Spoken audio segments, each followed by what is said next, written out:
नमस्कार दोस्तों, आज हम बात करेंगे दुनिया के उन देशों के बारे में जो कभी बहुत ताकतवर थे और अब इतिहास का हिस्सा बन चुके हैं।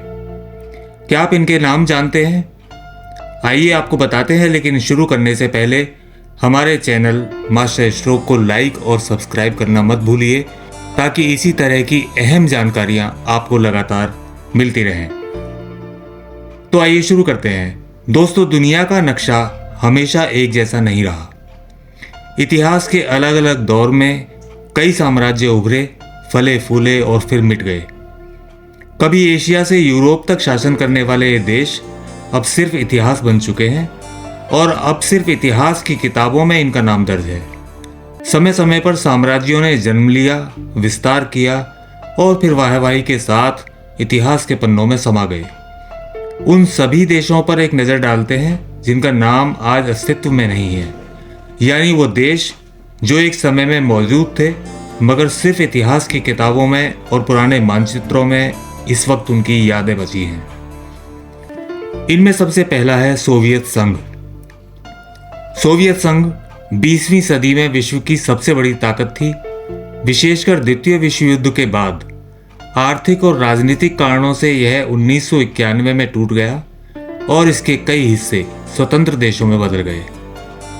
इसके बाद नाम आता है मंगोल साम्राज्य। 13वीं और 14वीं सदी में सबसे बड़ा जमीन पर फैला साम्राज्य था, जो मध्य एशिया से यूरोप तक फैला हुआ था और इसके किस्से इतिहास के पन्नों में दर्ज हैं। रोमन साम्राज्य प्राचीन समय में पश्चिम और पूर्व दोनों यूरोप और भूमध्य सागर क्षेत्र में व्यापक रूप से प्रभावशाली साम्राज्य रहा है। इसके अलावा ब्रिटिश साम्राज्य इतिहास में सबसे बड़े साम्राज्यों में से एक था, जिसका विस्तार विश्व के कई हिस्सों में था, पर अब वो सारे उपनिवेश स्वतंत्र राष्ट्र बन गए हैं और ये साम्राज्य महज इंग्लैंड तक सीमित रह गया है। उत्तरी साम्राज्य जैसे कि माया, इंका और अज, जो पहले अमेरिका में थे, वो अब अस्तित्व में ही नहीं है। चेकोस्लोवाकिया, जो एक समय यूरोपियन देश था, लेकिन 1993 में दो नए देशों चेक गणराज्य और स्लोवाकिया में बदल गया। इसी तरह यूगोस्लाविया का विभाजन भी इतिहास का अहम अध्याय है। द्वितीय विश्व युद्ध के बाद वह सोवियत प्रभाव में आया और 1993 में शांतिपूर्ण रूप से चेक गणराज्य और स्लोवाकिया में विभाजित हो गया।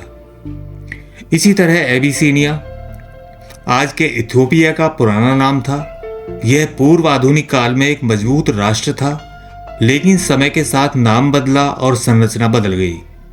यह आज के इथियोपिया और एरिट्रिया के क्षेत्र में स्थित एक प्राचीन साम्राज्य था। ऑस्ट्रो हंगेरियन साम्राज्य, प्रथम विश्व युद्ध के बाद यह साम्राज्य टूट गया और इसके अधिकांश हिस्सों में नए राष्ट्रीय ढांचे अपना लिए।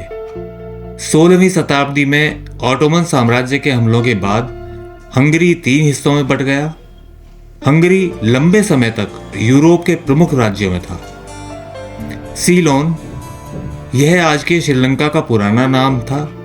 उपनिवेश काल तथा स्वाधीनता के बाद नाम इसका बदल गया और नया राजनीतिक स्वरूप बना। 1948 तक यह ब्रिटिश उपनिवेश था। इसी तरह ऑटोमन साम्राज्य, यह साम्राज्य तुर्की के साथ साथ उत्तरी अफ्रीका और बाल्कन क्षेत्र तक फैला हुआ था। प्रथम विश्व युद्ध के बाद इसका खात्मा हुआ और नई राष्ट्र रूपरेखाएं बनी।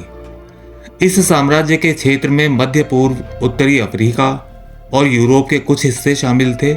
1924 में तुर्की गणराज्य के गठन के साथ यह समाप्त हुआ।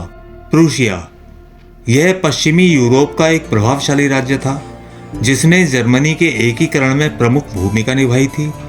द्वितीय विश्व युद्ध के बाद इसे भंग कर दिया गया और उसकी जमीनें आज जर्मनी और पोलैंड में शामिल हो चुकी हैं।